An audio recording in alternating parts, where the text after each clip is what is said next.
They say you don't expect the universe to tip on its axis at 8:17 in the morning. But that's exactly what happened the day a janitor's little boy stepped into the boardroom and made every executive in the building forget how to breathe. "Excuse me, ma'am. My dad's sick today, so I came instead." Those words, honest and soft as a baseball mitt, hit the room with a thud. For a second, you could hear nothing but the faint hum of the lights and the slow, collective blink of disbelief. Picture it, a long glass table, power suits, tablets flashing stock numbers, and at the door, a boy, barely 7. Swimming in a janitor's uniform rolled 4 times at the sleeves, pant legs tied with shoelaces, one red sneaker, one black, holding a battered spray bottle like a scepter. "My name's Max. My dad. Jack Dalton. He cleans your offices before you wake up. He's got a fever," lost his voice.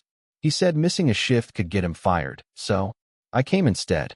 For a second, everyone just stared. Then the head of legal cleared his throat, pretending he'd seen stranger things. "Should I know what's going on?" But no one really did. Claire Hawthorne, CEO, froze mid-sentence. Tablet still hovering, searching Max's face for a punchline and finding only quiet resolve. "Sit down," she finally said, voice cool but not unkind. Max just nodded, holding up his blue rag. "I know where to start. My dad says the CEO's desk goes first, 'cause the big stuff should shine the most." Someone in the back actually chuckled, but Claire's glare killed it dead. She walked over, heels loud on marble, arms crossed. "How did you get here?" Max shrugged, took the elevator. "I know the buttons. Mr. Rowell, the guard, he knows me. He just said, 'Be good.' And I was."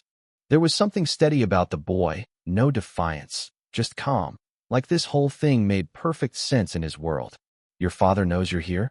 Claire asked. Max hesitated. "He was asleep. I left a note.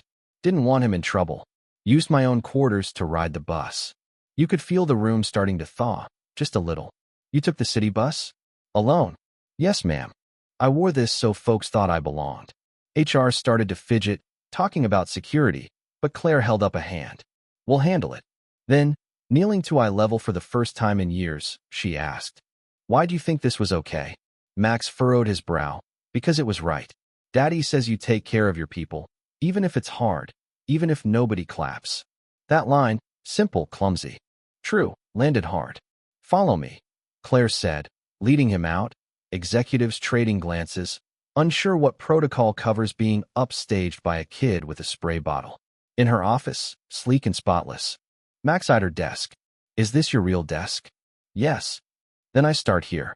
He sprayed cleaner into his palm, moving in circles, like he'd done this 100 times. "You know, most people think it's clean, but the light shows the fingerprints," he said. Claire squinted. Sure enough, there were coffee smudges she hadn't noticed. "What is your dad like about cleaning?" she asked, surprised. "Says it's honest work. Pays for my cereal, shoes, and lights. And bedtime stories." Max paused, looked up. "Do you read bedtime stories?" The question slid into something brittle inside her. "No, I don't have children." "That's okay. Not everyone's good at stories." She almost laughed, but the sound stuck. Then her assistant buzzed in, media, demanding a statement about the morning's breach. Claire just said, "No statement. Cancel my meetings. All of them." Suddenly Max's hand knocked over her water glass. Crash, water racing toward a stack of contracts. He froze, horrified. "Please, don't fire my dad. I was just trying to help." Claire jumped up, blocked the spill with tissues, saved the papers, then handed him a tissue. "You didn't mess up. You showed up. That's more than most adults do." Max managed a shy smile. "Daddy says cleaning helps people breathe better." And for the first time in years, Claire did, really exhaled. All her life, feelings had been liabilities. But sitting with this boy, she found herself cracked open in a way money or power never managed. "Does being a CEO mean you have to be mean?" Max asked later, legs swinging over a bench, sipping a juice box. Claire shook her head. "Where'd you hear that?" "My teacher. On TV, bosses always yell." "You didn't yell when I spilled your water." Claire smiled. "Maybe that's because I've done worse." Max grinned. "My dad says, people show their real heart when they have power and choose not to hurt you." She felt that line hit somewhere deep. When Claire asked about Max's mom, he looked down. "She died when I was born. Daddy says I was her last brave thing. Claire almost broke, but just turned to the window, hiding the crack in her voice. He tells me stories every night. He says the world got a little quieter and a little brighter when I came. Across the city, Jack Dalton, a former systems engineer turned janitor, read Max's note, guilt burning hotter than his fever. Once he'd been a tech star, but the AI he'd helped build failed in a hospital, and he walked away from everything, raising Max alone. By noon, Jack forced himself up, went to work, everyone whispering about the boy who cleaned the boardroom. That evening, Claire met Jack. Your son did something bold, not reckless. Jack, tired, replied. I wasn't trying to raise a hero. Claire smiled. Sometimes they were uniforms 3 sizes too big. They shared stories about hope, about penance, about how sometimes, when the system fails, the only thing left is to keep showing up. The city buzzed with the story.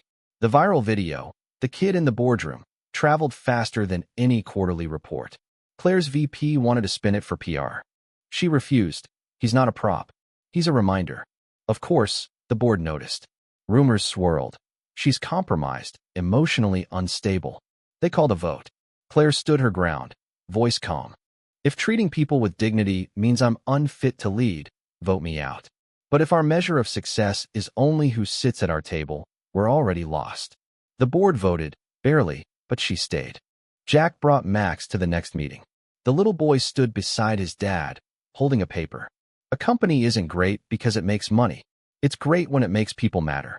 Someone in the back teared up. That day, dignity replaced fear in the halls of Aral's tower. Months passed. Max's crayon drawings hung beside multi-million-dollar contracts. Claire and Jack, 2 people who lost everything once, started to build something new. A company, yes, but also a family, messy and real and whole. In the end, it wasn't about cleaning floors or board votes or viral fame. It was about the spaces we keep for each other, the ones who show up when nobody claps. If this story meant something to you, tell us below. What does dignity mean in your world? When have you seen someone show up when it mattered most? Drop your city in the comments. And don't forget to subscribe for more stories about hope, courage, and second chances. Because, sometimes the janitor's son is the one who cleans the whole building's name. You'd think after a week, the buzz would die down. But in New York, nothing that juicy ever stays secret. By Monday, Max was the janitor's kid who walked into the boardroom. And Jack, well, Jack had become the quiet legend that every intern gossiped about in break rooms. Like, did you know he used to run algorithms for the Pentagon? Half the time, Jack didn't even correct them. He just kept mopping, head down, like he'd rather blend into the bleach than talk about the past. But the city has a way of circling back, especially when money's on the line. One afternoon, Jack found a letter jammed between an overdue water bill and Max's drawing of Saturn. A formal envelope, legal-looking, the kind that never brings good news. Inside, a petition for custody. Daniel Carter, Max's grandfather, was suing for rights. The name made Jack's stomach lurch. He hadn't heard it in years. Carter was rich, sharp, with a lawyer's handshake and an investor's smile. Sarah's father, the same man who disowned his daughter when she chose Jack, then vanished after the funeral. And now, just when things were finally settling, he wanted a piece of Max. Jack brought the letter to Claire. She read it, jaw tight, voice low. He's after publicity. The press, he smells opportunity. Jack just nodded, fighting to keep his hands steady. He never called, never sent a birthday card. Now he wants his rights. Claire didn't hesitate. Then we fight. You're not alone in this. The courtroom smelled like old wood and broken promises. Jack sat beside Angela Vaughn, top family law attorney. Claire had hired her without blinking. Across the aisle, Carter's suit looked expensive, but his eyes looked hungry. His lawyer painted him as a concerned grandfather. Mr. Carter only just learned of his grandson's hardship, he said, voice slick. A janitor's wage, a single parent. Surely the child deserves better. Jack's jaw clenched. Angela stood, voice like a scalpel. Your Honor, Mr. Carter abandoned his daughter and grandson. Never offered support, never reached out. Now, only after viral fame, he comes seeking not connection, but control. Jack took the stand, hands trembling. I'm not perfect, he admitted. But Max is safe. He knows he's loved every night. no matter what.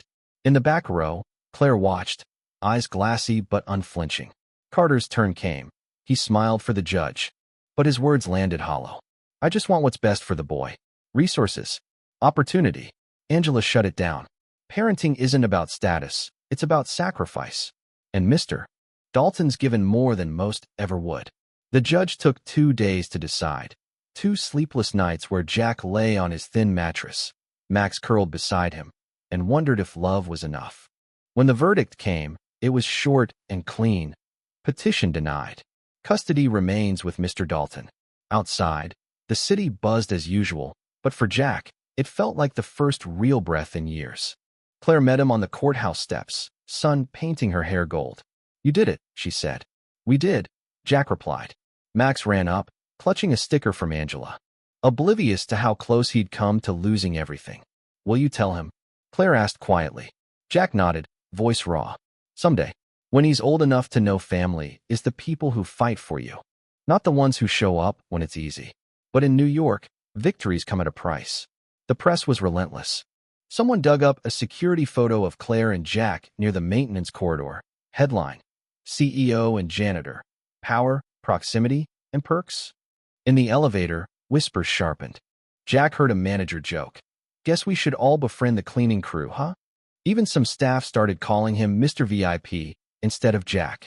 He kept his head down, kept working, but inside, anger simmered. That night, after Max was asleep, Jack sat in the dark, stared at his hands, and wondered if maybe the world just wasn't ready for kindness without an angle. Meanwhile, the board called an emergency meeting. Claire walked in, every eye fixed, Monroe at the head of the table. Perception is reality, he said. Your proximity to Mr. Dalton is putting the company at risk. A quiet procession of staff, custodians, receptionists, mailroom workers, filed into the boardroom, Jack and Max at the front. Max held up a hand-lettered sign. A company isn't great because it makes money. It's great when it makes people matter. You could feel something shift in the room. Jack looked Monroe in the eye.